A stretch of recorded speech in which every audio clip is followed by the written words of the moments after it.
Welcome back to Bust Big Pharma. I'm Rob Burgess. I'm joined with Chris Faulkner, a Republican political strategist who is intimately familiar with the Make America Healthy Again movement here in the United States. What does it mean for the upcoming 2026 election cycle? And what do we need to do as voters, as Americans, to hold our elected officials accountable going into this election season on this most important topic? Chris, thanks for being with us today. Hey, my pleasure. So you and I have talked a lot about this issue over the course of the last year and a half. In fact, you joined me on the Bust Big Pharma bus tour last year as we crisscrossed the Southeast, really talking about a lot of these issues. When you look at this from a political lens, how is it possible that Congress isn't taking this most favored nation bill or this most favored nation executive order that President Trump is pushing seriously? Why is there hesitation to codify this? You know, I'm reticent to say that, it's all about the money. But in some instances, it's hard to not see the smoke and know that there's fire. And, if this were a smaller industry that had smaller margins and was smaller in its scope on the American impact or the public impact in America, then you could chalk it up to, indifference or lack of education, lack of information. But this one hits everybody in the face. I mean, the statistics show we spend more time talking to our pharmacists than we do our actual doctors. And so from a political aspect, and this seems just like a huge win. I mean, it doesn't matter what state you're in or what race you're running for, whether it be Congress or dog catcher, people want to know, what are you going to do to substantively lower my cost of living? And for a lot of us, as we get older, today's my birthday, I'm familiar, pharmaceuticals are involved in your life. The little pill container seems to, get bigger and bigger every year that I look at in the morning. And so, we're not saying that these drugs are bad. Heck, I mean, a lot of good things you could say about these medicines that are saving lives and making our lives healthier. But the ridiculousness involved in the cost. And as you and I talked about with the TV stuff, it boggles the mind how much money is being spent on television with seemingly no correlation to impact on consumer behavior, which makes you wonder, because, there are some people who've come up with, what some might call a conspiracy theory. And they'll say, well, Big Pharma's buying the airwaves so that they can control the narrative and control the news. Yeah, my first response to that a couple of years ago was always like, no, come on. You couldn't control that much of the market. So I did the math. I started asking questions. Come to find out, when you're talking about whether it's streaming or traditional television, 72, depending on the time of day, obviously the show and the network, 70 to almost 80% of these ad dollars are coming from pharma. And, people always, we vilified in the past, big tobacco, and we vilified, big oil and all of these things. And, it gets a very visceral reaction from the public. But for some reason, when we start raising questions about this, people seem to, especially people, unfortunately, in powerful positions here in DC, seem to be, I don't know if I want to go there. Everybody likes their medicine. Yeah, sure. Everybody appreciates the medicine, but nobody appreciates the stories. And they're not stories. They're testimonials from real Americans, real voters, talking about, cutting pills in half, talking about, buying, stuff in Mexico with no certifications, any kind of, is this actually the pill, or is this something somebody put in is it some filler somebody put in a pill form? And so this begs the question, what's going on? Why are, by any of the, like for advertising, if we were running a campaign for president, which you and I have both been involved in, we would take a look at our TV spend and we would say, hey, we spent $5 million on this particular message on television. Did we move? Is there a correlation between the polling? Did we move voter behavior?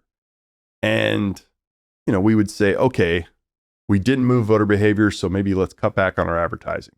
Or, hey, it did work, so let's increase.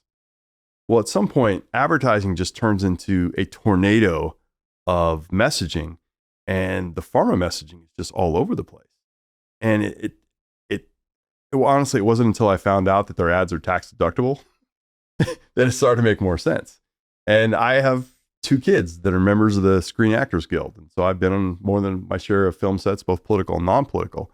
And, you know, every time you see a person, when you watch these ads, and this is a fun challenge, for you when you're watching your next TV ad from our friends at the pharmaceutical companies, count how many actors that you see that have a speaking role. Okay. Keep in mind, those people are being paid probably 5 times more than any other person who's dancing around in bliss in those commercials. Then start counting up the number of people that are in those commercials. Then count how many location changes there are in those commercials. And the numbers become, I mean, because when we talk about political ads, people say, well, hey, if we're going to have the candidate in one place and we're going to have one camera, we're going to have, 2 lighting guys, whatever the logistics are of the shoot, you and I would look at it and say, okay, well, that's going to cost X amount of dollars per day. And so I look at these pharma ads and I'm like, man, they're like mini movies. They're spending like $1 million or more just for production of the advertising, much was what they spend on the actual placement. And so just, again, it goes to like, man, what is their margin? It must be just astronomical. And we all have Senator Bernie Sanders to thank, who asked the best question I've ever heard in a hearing when he asked the guy from, I forget which pharma company it was. It's whoever makes Ozempic, I think, which is Novo Nordisk. Yeah. And so they had this guy in front of Bernie Sanders, and I can't do the accent or the whatever way he talks, but he gave his very kind of gruff, so you're telling me that without my consent of my insurance company, I got to pay $1,100 a month for this Ozempic shot. I could buy the exact same thing in Paris, France, not a third world country, not a developing nation. Paris, France, a first world nation with a first world economy. I can buy the same thing for, was it $86, I think? Less than 100, yeah. Yeah, less than $100. And so, he couldn't say, hey, like, what's your margin? So he was very smart. What he asked was, on the prescription that you are filling in Paris, France for less than $100, are you still profitable? Are you still making money on that? And the guy squirmed in his seat and he said, yes, Senator. Well, good Lord. If you're making a profit on $100, what are you making on $1,100, man? Right. And then you start thinking about those TV ads and all the people that were in them and all the location changes and they're like mini movies, basically. You watch some of the, low rent stuff you get on streaming these days and television shows, and you wish for bigger budgets. And then all of a sudden this pharma ad comes on that seems like it's, getting ready for the Oscars or something. And so it's very disquieting to see that. And it's very uncomfortable, the lack of action that we see in Congress on this issue. I think you brought up a correlation that the American people are just now starting to make, right? And to your point, the American people aren't dumb, right? They use their eyes, they use their ears, and they're seeing these ads, and you're right. Are we seeing ads for necessarily the most important drugs on the market? Are we seeing those ads for those life-saving drugs? Or are we seeing the ads for the most profitable drugs? The ones that are maybe cosmetic drugs, or the ones that they have the highest profit line on? Maybe it's already been paid off. Maybe they've already recouped all their R&D, right? And obviously, I don't know the science behind what goes into what ad they advertise, but what I can tell you is that when we did a poll of 5,000 Americans just a few months ago, 80% of them said that when they learned how much money Big Pharma was spending on advertising, they wanted to see those ads be banned, right? Mm-hmm. And so this is now starting a conversation about who's actually listening, right, and who is making the decisions. And so when we're looking at that correlation between pricing and advertising, right, a lot of that conversation starts right here in Washington, D.C. It's not starting in Indianapolis. It's not starting in New York City. It's not starting in mid-America. It's starting right here, and it's starting with the trade associations like pharma. And so how does that come about when they're talking to a member of Congress? What does that leverage point look like where they're making sure that their policies, their priorities, their point of view is the one that's actually being taken into consideration rather than the people? Yeah, so that's an excellent point. I think that being on a different issue, but being on the side of helping clients who are trying to advocate to Congress, one of the first things you always want to let the Congress member know is, hey, what's in this for you, right? Because reelection is always top 3 thought on their minds on any given day, depending on what district they're in. And so you would go in loaded with facts about how many people take this medicine in the district, how many jobs, especially in places like Indianapolis and, that are major seats for pharma companies. You're going to start asking questions, or you're going to start showing them all this information about, hey, we're talking about jobs, families, and oh yeah, our jobs pay, well, they're not like entry-level jobs, right? We're hiring scientists and attorneys and all that kind of stuff. And so you're going to want to go in with that information. So that way, when you follow up with, oh yeah, by the way, there's this thing coming up in committee and we think it's bad for consumers. No, it's not. Asking for, price reductions is not only reasonable, but at some point it's for the public good. And you never, I'm not a socialist. I'm not going to get in the business of trying to tell businesses they can't make money or how much money they can make. But when you're selling a product that was literally based on R&D dollars that came from taxpayers, maybe we should get a break. If I helped, with involuntarily or not, when my tax dollars were put into these experimental programs at universities, and they finally get it to market. And, I'm not a legal expert, but, the patenting system where it's like, after I think it's 5 years, or 7 years that your patent basically goes away. And so then basically generics can come in and sell the same thing. So, fun little legal fact, pharma companies will go in and they'll change like one small component of the biochemistry for this particular pharmaceutical product. And then they can say, oh, it's a new product. We don't have to release this information. You can't let the generics come in and bring down the consumer price. And so back to your earlier point, which is really disconcerting, is you're right. It's not the most effective medications that get all the advertising. It's not the new medications that are getting all the advertising. If that would be GLP-1s all the live long day. And yes, we're seeing more and more GLP-1 advertising, but the majority of the advertising in terms of not 50%, but certainly more than any other drug type, psoriasis. So why is it that all of a sudden we're having a psoriasis epidemic in America, or at least we're being told we are? Well, it's because it's the most profitable thing they're selling. They've had patents in place on those things for like 30 years, 40 years. And what they're doing is they're just changing kind of one component along the way. And as they do so, they can say, oh, hey, we've got a new drug and we'll rename it some other name you can't pronounce. But, we're going to be helping you. And so, putting all those facts together, it's heartbreaking that you think that people will manipulate basically the American public, especially when it comes to healthcare. Between the two of us, we've got almost 60 years of political experience. And I think in that time, you would agree with me that it's very rare that we find an issue or a topic where we get overwhelming consensus, bipartisan consensus of the American people. We kind of feel lucky when we find issues that, show 45 to 55% support. We think that that's mandate territory. Well, when we start doing conversations about pharmaceuticals predatory practices, right, their behavior of putting profits over patients, right? Do you believe that we need to have most favored nation pricing in this country? 80% of Americans agree. Do you think we need to ban pharmaceutical advertising? 75% of Americans agree. Would you vote against an elected official who took money from Big Pharma? 72% of Americans said yes. What does that tell you as a consultant, who is always looking for that wedge issue? That this is very clearly a game changer in a 2026 cycle where the House is up for grabs. We're looking at potentially a flip in the House. And so Republicans want to maintain the majority. The Democrats want to take it away. Some people are saying the Senate's up for grabs. Very clearly, this is a midterm election where we're going to be talking about President Trump's agenda and his performance over the last 2 years.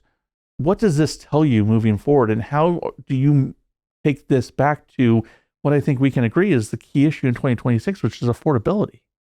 Yeah, absolutely. I think that, it's been a little while since I started working in politics, and it's true to a certain extent where we're living in the most polarized environment politically that we've ever lived in. With the aggregation of algorithms and news feeds now, you, me, everybody out there is being fed a series of informational messages that is not there to inform us, but to convince us to continue engaging on social media. So they're just like we do in politics. The social media companies are looking for buttons where they can get a reaction out of it. And so one of the things to look at with that, going back to the television advertising, if you look at segments of TV advertising, because obviously there's different kind of formats. Hey, this is a cartoon for kids, or this is a on Golf Channel. It's aimed at people of higher net worth or whatever. News programs. This is the part that's, again, just really kind of feels icky. News programming has the highest percentage of reliance on pharmaceutical advertising. So think about where's the conflict? Where's the conflict of interest here? What I'd like you to do, honestly, and I'm sure we have an email address we can give to the audience, but if you're watching a news program and they talk about a news story where someone has died or become sick because of a prescription medication, please let us know. Yeah, you can email that at truth@bustbigpharma.com. Please, because I'm trying as hard as I can to be objective. I'm trying really as hard as I can to not kind of lean into this too much. But man, the proof is right there in front of us. You're not going to see. And there's been a couple recent times where there was some lady who died because she took this particular newer medication, and there was some complications, and she eventually passed away. And there wasn't a single one of the major news networks that covered that. I think the Epoch Times newspaper was like, not a coincidence. And if you've ever run a small business and you have, let's say, you're running a carpentry shop, in Tennessee where you're building log cabins for somebody, and you have one customer who represents 80 or close to 80% of your business, and that customer has a DUI,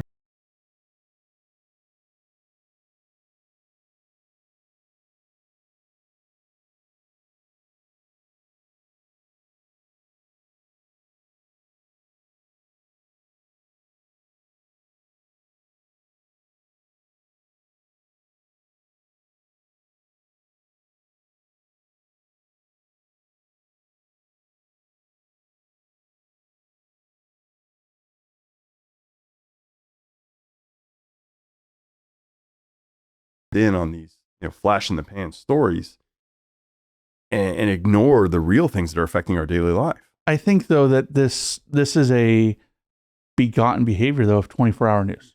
Yeah. Right. When we only had to rely on the nightly news at the end of the day and the paper in the morning, right? Things were a little bit different, right? We weren't having kidnap scenarios with 24-hour coverage and chyrons and helicopters flying over houses. If we did, hopefully that was going out for every kidnapped victim, not just simply because somebody was related to a celebrity. And I echo your sentiment. Hopefully the Guthrie family, has their mother return to them soon. But I think that what you're saying though is when you have so much on the line from a single advertiser, you can't be objective. You can't hold accountability as part of the equation. And so I come back to, how do we talk about this? How do we arm our listeners with the right information, the right tools, the right ask, right? In order to make sure that when they're talking about this with their family, when they're talking about this with their friends, how do they hold Congress accountable, right? And for me, it comes back to something that you said on the bus tour this past year in Georgia. A lot of industries in this country, when they start lobbying Congress, they hope that they have enough money where they can influence a few members. Pharma, the trade association for the pharmaceutical companies, has so much money that they're renting out both parties. That's actually a quote from RFK when he was running for president before he joined President Trump's administration. And he put out this 30-minute long form advertisement. And the part of the commercial was this incredible line where he said, there are a lot of, I can't imitate his voice, I won't try. There are a lot of people that think the Republican Party is owned and operated by big oil, and they think the Democratic Party is, owned and operated by big tech. He said the real dirty secret is that pharma is so rich, they rent them both. And that was just like, wow. He synthesized all of these thoughts and feelings about this and put it into a very succinct statement. We could talk about RFK and his changes to American nutrition and things like that for hours.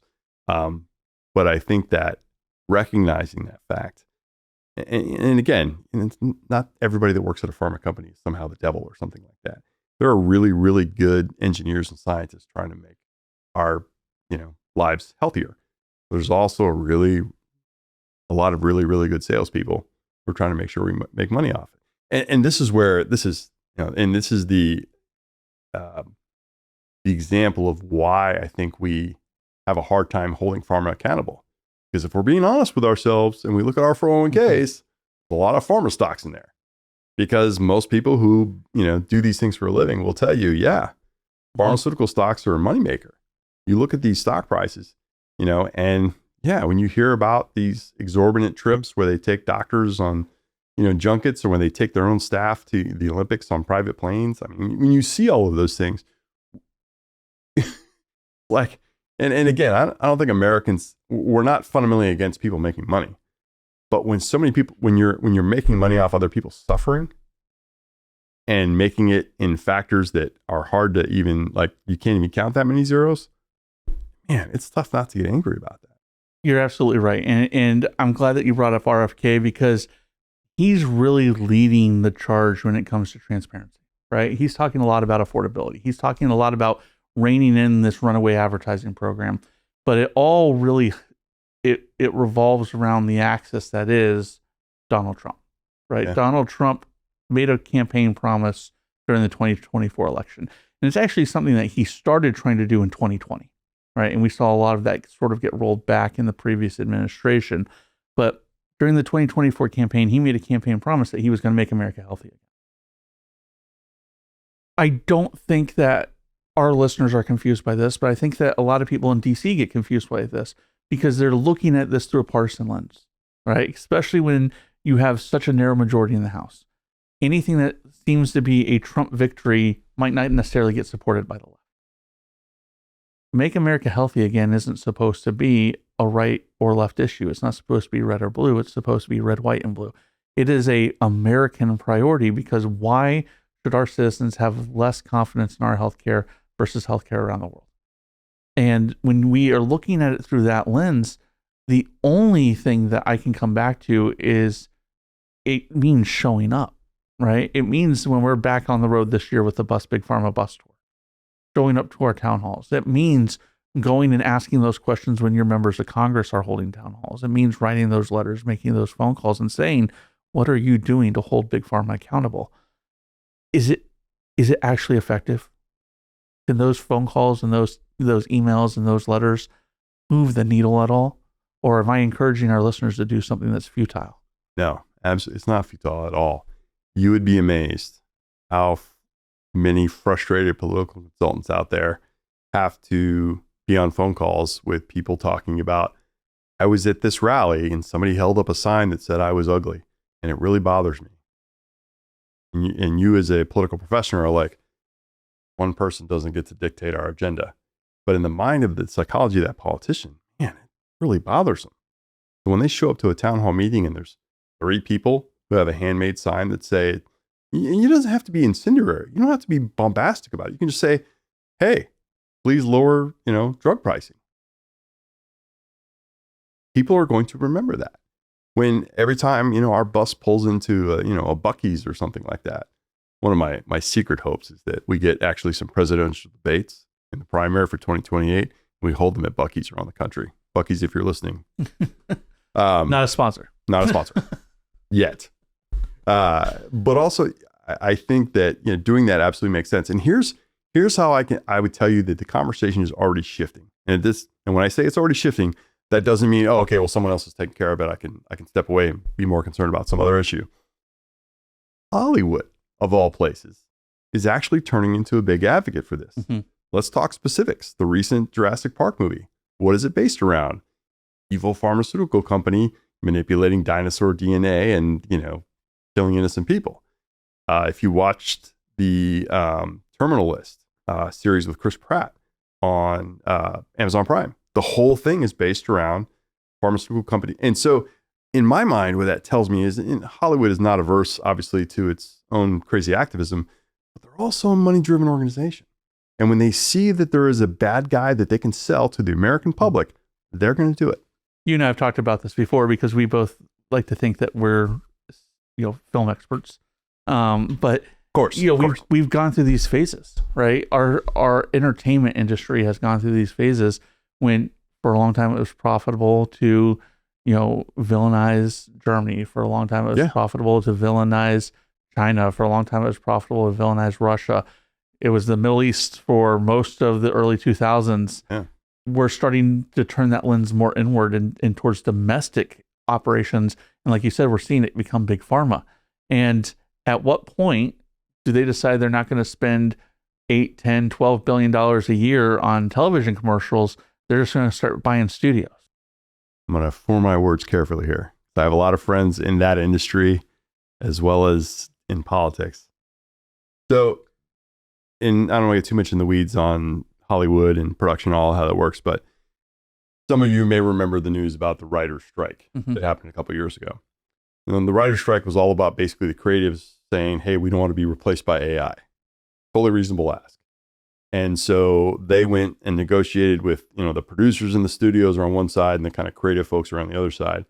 And they said, hey, we want to lock in wages for our members because, we know it's going to hurt our industry. It's going to put people out of work and put some families on the street. And the studios, like any other big business, looked at this conundrum and said, okay, we're losing on on the world of like public opinion, we're losing this battle. So what are we going to do? So they simply went back to all of their production, like the direct people in production, not the fancy names that you sometimes see on the screen. And they said, hey, this is great. This next season of XYZ looks awesome. We're going to need you to take 20% out of the production budget because we got to pay the writers now. And so the people that are actually trying to produce and get these movies and TV shows out the door are now doing it with, 20% less budget because they're making the compromise. They're making that financial decision that we have to change this. And so and product placement has always been a part of American film and media and entertainment, right? We all remember the first Jurassic Park movie because we all learned about the Ford Explorer, right? And you saw them in multiple movies. And every time you see an actual brand on a movie or a television show, you should immediately think to yourself, I wonder how much they paid to have their product on there, right? And there's a reason why a lot of TV shows and movies put, basically fake brand names on stuff. It's because they're not getting paid to do it. So why would they want to promote a brand that's not paying them? So whenever you see it says Cheetos specifically, or when he's, drinking a Heineken, that's all part of the financial plan. And so at some point, you're absolutely right. Pharma's going to be like, okay, we're tired of playing small ball and buying all your buying all your advertising slots. We're just going to buy the studio. And from a financial perspective, you look at the money footprint of pharma versus entertainment. And going to a movie is a luxury. Watching, something on a paid streaming service is a luxury. Taking my medication is not. And so I think it's just a matter of time before they start doing that. And what can we do now to make them think twice about that? You're absolutely right that taking medication is not a luxury, but they're forcing Americans to make that heavy choice. Yeah, absolutely. Right? I remember we met with, we were in North Carolina, one of the last stops on the bus tour last year, and we saw Julie. And Julie sat there and she told us a story about that week before. She was in her 70s. She's on a fixed income, Social Security, and her heart medication went up. And she had to make the decision, was she going to buy the heart medication or was she going to pay her rent that month? We shouldn't be putting anybody into that situation. I, for one, am sick and tired of Big Pharma looking at the American people and saying, that's our profit matrix, right? Yeah. They're looking at the rest of the world and they're saying, don't worry, America will subsidize it. Oh, that's the part that just drives me absolutely wild. And Americans, we're generous people. Sure. Okay, as a country, we've proven that time and time again. Sure. The Marshall Plan after World War II, fighting against communism, rebuilding countries, like we have proven our bona fides when it comes to being generous people. And to his credit, President Trump is starting to call some people on that. Be like, hey, listen, NATO. Yeah. The WHO. Yeah, all of these organizations, and they're like, we're literally providing 75% of your funding, and you're bashing us publicly, and we're trying to do good things together. Like, what are you drinking? Like, what's going on there? And I think that accountability, and because the dynamics of the world have changed. I have a good friend that works in private equity, and he does basically forecasting, and he looks at like macro trends, things that are going to be coming down the line. And I asked him, I said, I always love to ask him, like, what's the next thing? Like, what's coming? And he's like, well, the globalization that you saw during the latter half of the 20th century and the early part of this century has changed the way, what COVID showed us, right? When all of a sudden the ships couldn't all of a sudden we're running out of toilet paper. And we're finding out that all these things that we saw as daily basic household items are made in South America or China or somewhere like that, or Africa. And so I think there's become this focus now. We need to start paying attention to home. And there's no reason why we shouldn't do that for our pharmaceuticals. The most favored nation is the most undeniably simple thing for people to understand. If the United States is doing arguably 80-90% of the investment in R&D for research, no, we shouldn't be paying premiums on all of these drugs that are being sold. And again, not in starving poor countries, in France, in the UK, and in Germany. They're paying so much less than we are. And, and then I think about when I look at the polling, and there's all these Americans who are like, and specifically run the Gen Z, my kids are 26, 24, and 23. And, they're like, I'd love to own a house, Dad, but I don't know if I'm ever be able to buy one. I'm worried about buying the EpiPen. Yeah. I'm worried about buying the EpiPen that I need, or, the heart medication or whatever. And just, it screams of there's something wrong in the system there. And the last thing is somebody who considers himself kind of libertarian on this issue. I don't need the government to fix all my issues, but I do require fairness. And right now we're not getting a fair playing field. Well, I think Ronald Reagan was the one who said it. Like the scariest words in the English language are, I'm from the government and I'm here to help. Right. Right. And I don't think, that's not what Bust Big Pharma is about. Right. We're not advocating for government control. Right. We're not advocating for an anti-capitalism approach. We're not saying that we support socialist policies, because none of those things are true. We support common sense reform.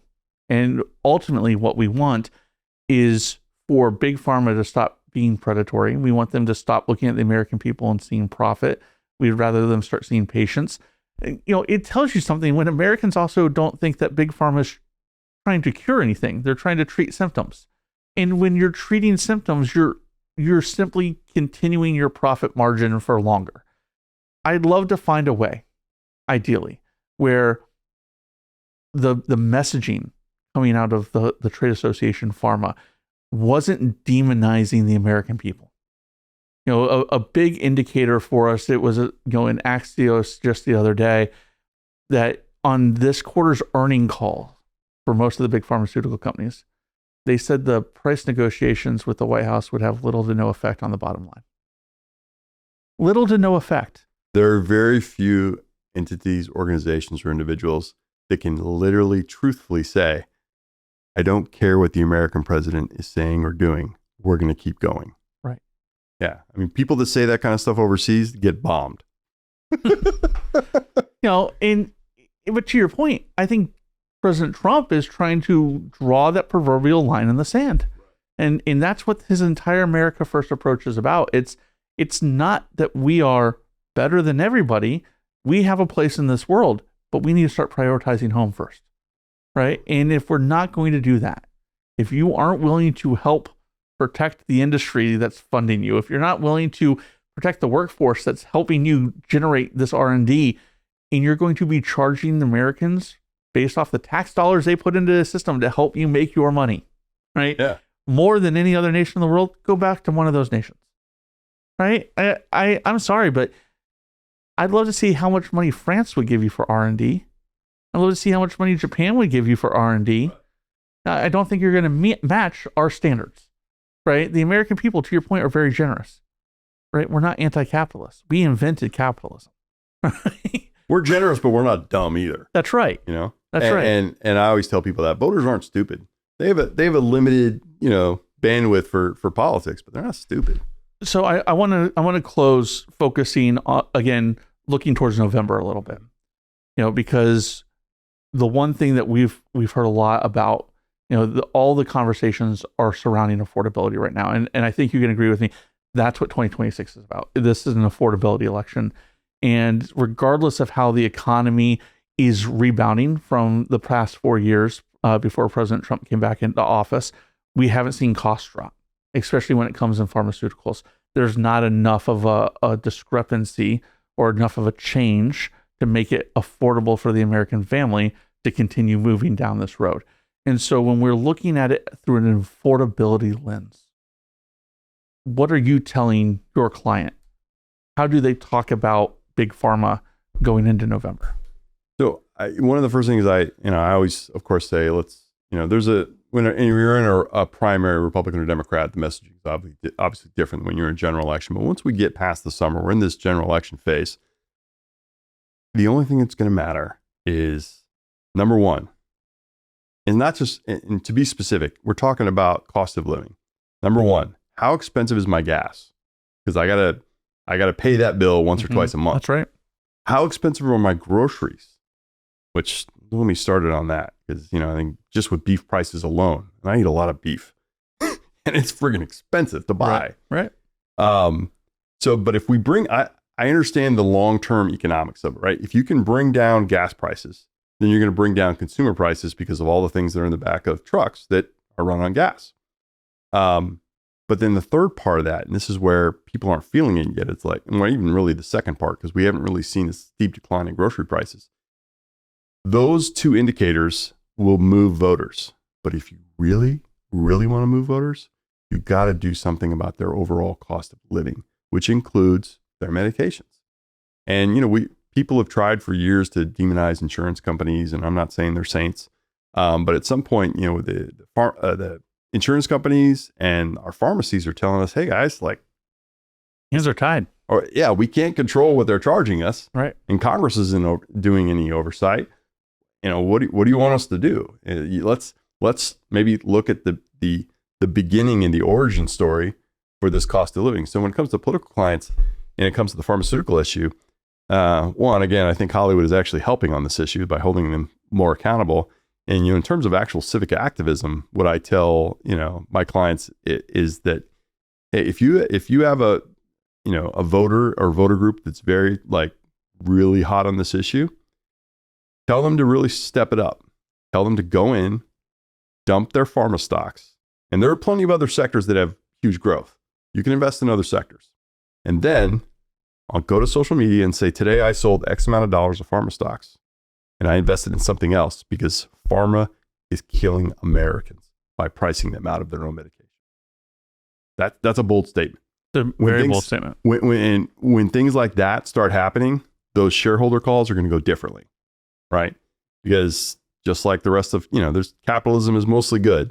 But when it comes to making an industry change, the only thing that's going to do that, honestly, to the best is people, not necessarily the politicians. We want the politicians to step in and do something for us, but us taking that action. And when you do something really assertive like that, when you make a public statement, politicians are watching that too. There's an old joke in politics we say all the time, and when it comes to polling. So what does the polling say? Because I need to know where my people are going so I can lead them. Right. Which is horribly cynical, but sometimes too painfully true. And I think that, telling voters, and again, I'm wearing my political consultant hat, telling voters I'm going to lower your cost of living or I'm going to fight to lower your cost of living is a winning message. Doesn't matter what district you are, doesn't matter what state you're in, because people are taking pharmaceutical products, prescription medications in every single state, every single county, every single town and city. And again, like I referenced earlier, we see our pharmacists far more than we see our actual primary care physicians. And we certainly don't see, the only time we see the pharma reps is when they're coming in, dropping off free tickets for the concert or something like that to the doctors and nurses. Right. No disparagement to doctors and nurses. They're good people. But from a winning political message, you have to talk about cost of living. And as a candidate or even incumbent member of Congress, you can't really control people's rent. We talk about mortgage rates and what the president is doing to bring those down by forcing the Fed to act. But you can talk to the core issue of cost of living.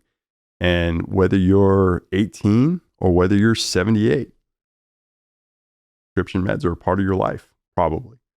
And as you get older, obviously there's more of those. And so when you can talk to that, I think that's an absolutely a winning message that cuts across partisan boundaries.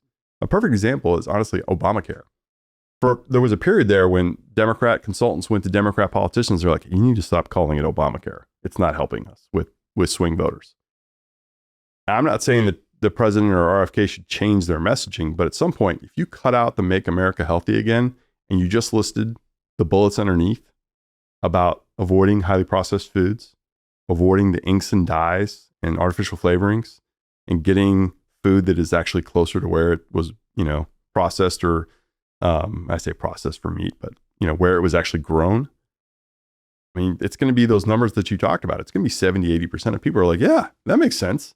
Whether you're the most granola hippie who is, a permanent protester at Berkeley in California, or whether you're a Wall Street executive, you care about what's going in your food. You care about what's going in your kids' food. And so it seems like a no-brainer, honestly. Yeah. Well, to close, I'm going to ask you to make a prediction, and we're hopefully going to have you on in a couple of years and see if you're true. Right? See if you accountability. If you hit it. I work in politics, Rob. There's no accountability. Well, this show's all about accountability, so we're going to hold you accountable. All right. So make a prediction 5 years from now. 1 is most favored nation pricing codified by Congress anytime in the next 5 years. 2, do we actually see pharmaceutical prices begin to drop, or do we need a different approach? If it's not MFN, is it banning the ads and forcing them to take that, $8 billion and spend it some other way? Most favored nation, I do believe, will be codified in some shape or form, because once you open that can of worms and everybody, Democrat, Republican, or otherwise, sees how popular it is, you're not going to want to put that back in the box. Or you're not going to be able to put that toothpaste back in the tube, whatever analogy you want to use. So yes, I do think that will be codified. In terms of drops in prescription drug pricing, you got to hit them where it hurts. And that's their wallets.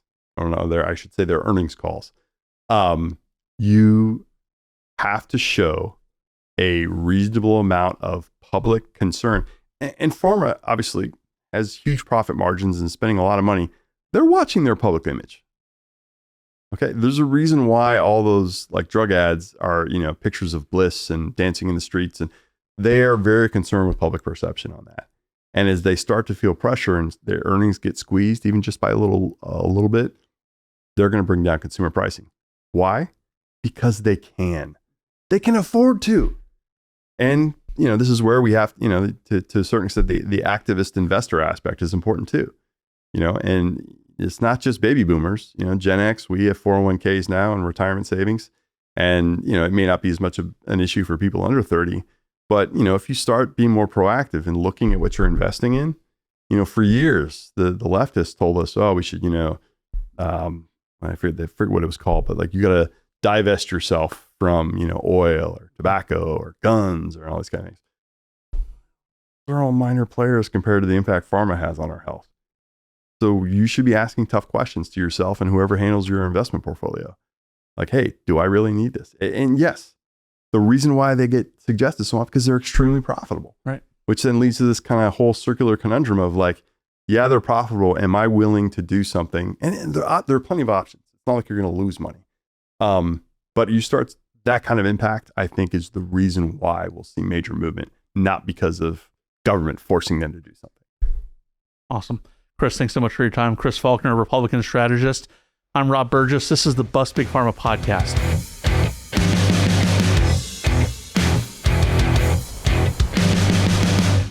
Ask your doctor about how I'm so tired of these ads. Whoa, who are you? I'm Big Pharma. We spend a lot to get into your living room. Over $18 billion a year. Selling medicine you can't even get without a prescription. All that spending buys off the media and drives up prescription costs for you. And that's why there are only 2 countries that allow us to advertise. Cheers. Learn more at bustbigpharma.com. Got any nachos?